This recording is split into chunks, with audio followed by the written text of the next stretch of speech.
Hello, brush monkeys, and welcome back. This week we are doing another organizing video, talking about something I use to kind of keep my stuff straight. Those of you who have watched my video for a while have heard me talk about the color studies book, and how I use that to plan out paint schemes and what have you. But I don't think I've ever actually shown the book on camera before, so that's what I'm going to do. The color studies book I use is just this Canson XL mixed media. You want to make sure you get the mixed media type because it covers watercolor, acrylics, pen and pencil, crayons, ink, pretty much anything you want to put on the paper. This will cover it. And the best thing about it is it doesn't bleed through the page. It's all fairly thick, heavyweight, almost like watercolor paper. And you want to get the unlined stuff. Most of them are unlined, the mixed media ones. And essentially all I've done is I go through my paint collection. When I first got this book, it was a lot more organized. Earlier in the book, it's much more organized because I went through my paint collection, gathered up all the black paints, for example. And the first thing I did was I paint them on there. I paint a little swatch of the color, and then I write down what brand of paint that was. Army Painter Matte Black, the product number if I have it, another little swatch, Reaper Master Series Pure Black, Reaper Nightmare Black, which you can see is a little bit dark blue, Reaper Master Series Adamantium Black, which is like a really dark gray, glossy black. But you got all these different blacks, and so when I want to go paint something black, I can look on here and go, okay, what's the one I want to use? Oh, this Vallejo Model Color Black looks nice and solid. I'll use that. Or, maybe this other color looks a little thin, but once you paint it out on here, you can see which ones are thin, which ones are actually like really dark gray or dark blue, which ones have other little colors in there. And I've done that with pretty much all of them. I've got all the grays. I line them out as I go through if I've replaced that one. So like this one, the Citadel Layer Administratum Gray. I ran out of that, so I lined through it. Okay. Ran out of the Corn Red and lined through that. So later in the book, there'll be another color like that, but it'll be a different brand because I've been replacing them. Here's a good example. All these metallics are all lined through because they're all Citadel metallics, and I replaced them when I got the Army Painter metallic set. Okay. Now that's one great use for this mixed media stuff, but you notice this is a big book and you're not going to have that many paints in your collection. So the other thing I did that was fun is put all my airbrush paints, of course, in there. When I started doing tests of stuff, this is the first one. I wanted to get realistic blood splatter, and so I put Citadel's Blood for the Blood God, Green Stuff's World's True Blood, some homebrew versions, what they look like when they're scratched on there. Found a couple of different ways to do blood splatter, so I wanted to test them and see which ones were the most realistic. And this is the really horrific crime scene pages. This is a blood splatter test flicking. This means I've taken the brush like a toothbrush and dipped it in the paint and kind of flicked it onto the paint. You see that comes up with a really bright splatter. Again, Citadel's Blood for the Blood God, Green Stuff World, the 3 home brews. I'm trying to see which ones have the best. This one is a blow test, which I've taken a little bit of the paint, took an airbrush, and just kind of went psh, psh, a little bit on it, and got that nice little blood splatter. This is great for like gunshot wounds. It's a high velocity splatter, and they came out really cool. That one looks like it's been dried for a while. It's been sitting there. So yeah, you can do stuff like that on there. Another thing I did was, here we go. When I was painting the Normans, I designed all the shields, all the heraldry for all their shields.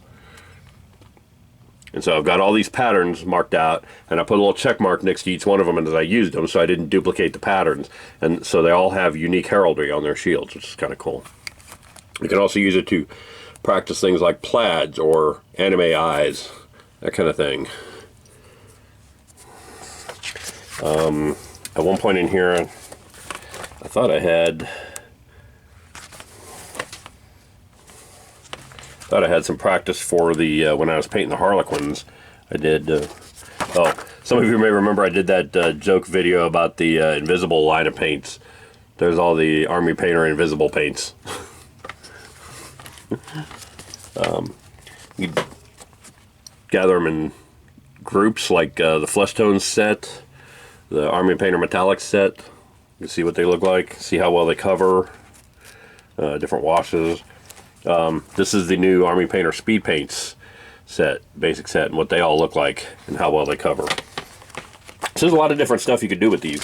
I thought I had some pictures of the Harlequins when I painted the Harlequins.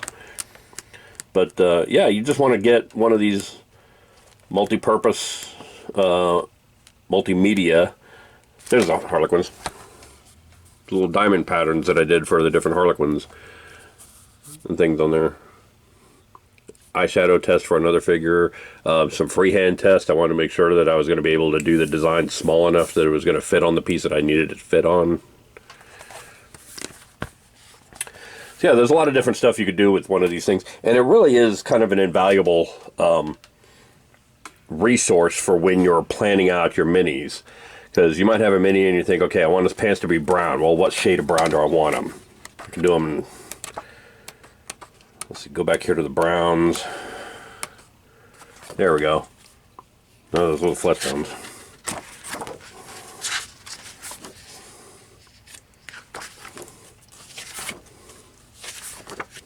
Greens. A lot of greens. We don't have as many browns.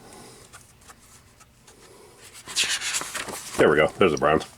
You just go back here to the browns and go, okay, well, that's a nice dark color, but that doesn't cover very well, and I don't feel like doing a bunch of them. That's kind of a reddish brown. That one's kind of the color I was thinking of, so let's go with that one. And it's a self-mixed dark brown, so I can go to my brown shelf and go, nope, that's P3. Bear with me a second. Next, we'll be talking about how to organize your shelf according to your paints. Okay, so there's the dark, self-mixed dark brown. I need to shake it up because I haven't used it for a while. But that's what it looks like on paper. That's what it'll look like with a white base coat. And then this is what the actual paint is. So it helps me pick out the paints that I need to plan out the figure. And it helps me figure out the exact shade I want. Especially with things like greens, where I got 3 pages, 2.5 pages of greens. And some of them mix better than others. The transparent green, very clear green, it's nice bright green, but it's also transparent, so it's not going to show real well. So if I wanted a green like that, but a little more opaque, maybe I'd go with the Citadel Warpstone Glow over here. Helps you compare them. It also helps if you have a figure that's already been painted and you're trying to figure out, maybe you didn't take notes while you were painting it, you're trying to figure out how you got that color. You can compare it to your color swatches here and figure, oh, okay, that's that color. The best use of it is when I'm trying to work out flesh tones, and maybe it calls for Vallejo Model Color Tan Earth, but I don't have that Tan Earth anymore. You know, what if I run out of that? Maybe I want to go try one of the browns. Come back here to the browns. Well, Tan Earth isn't too far off from that self-mixed light brown that I had. So that was pretty similar. The Citadel Base XV88 is kind of that same color, but it ran out. So here again, maybe I want to replace that Citadel XV88. Vallejo Model Color Tan Earth is pretty close. I'm going to run into that with the Xandri Dust, the Shabtu Bone, and Screaming Skull. I'm going to need to replace those soon because they're running low, and I'm going to need a replacement for those. This is also a really helpful guide you could take to the store and compare paints side by side. This with the, let's see, say you found this bottle at the store and you don't know what it is, or you're looking for something to replace it. It's kind of a green. Back here.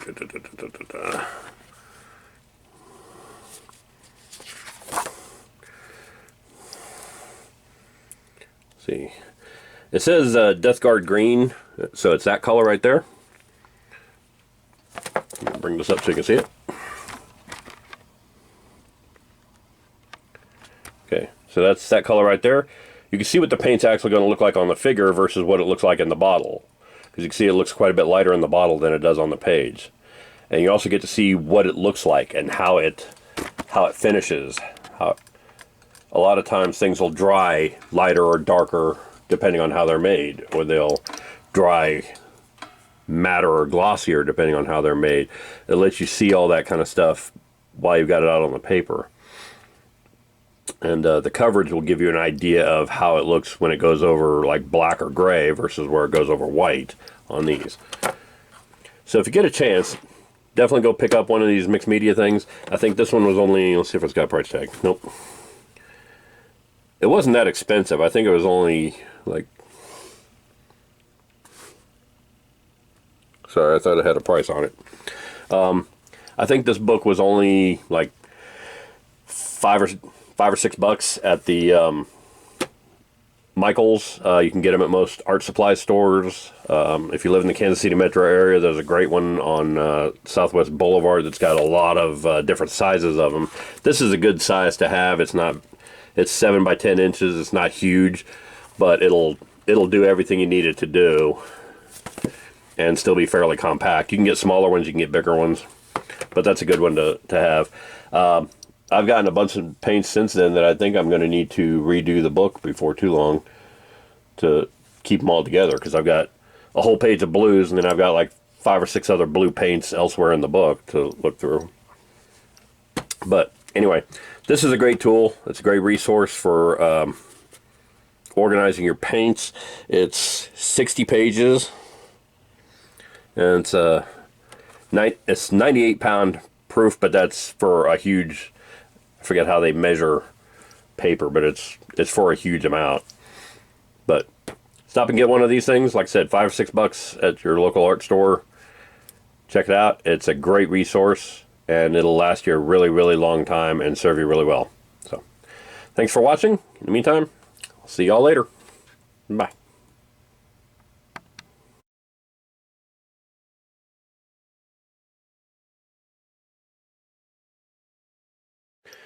Hey brush monkeys, Tom here. If you like what you see, click like down below. I think it's over on that side. If you want to be notified when new videos come out, click subscribe. New videos post mostly on Fridays. The regularly scheduled ones post on Fridays, but you know, if something comes up, I'll post something anytime. So go check that out. Click like, click subscribe. Both of those help with my YouTube numbers. If you want to rock some of the Fly Monkey merch, like a t-shirt, long sleeve t-shirt, sweatshirt, hoodies, masks, whatever, go check out our merch store at storefrontier.com/flymonkeystudios. If you want to support me in other ways, there's my Amazon wish list. Feel free to check that out. Check out our Instagram, Twitter, Tumblr, and Facebook accounts. And thanks for watching. I'll see you guys later. Bye.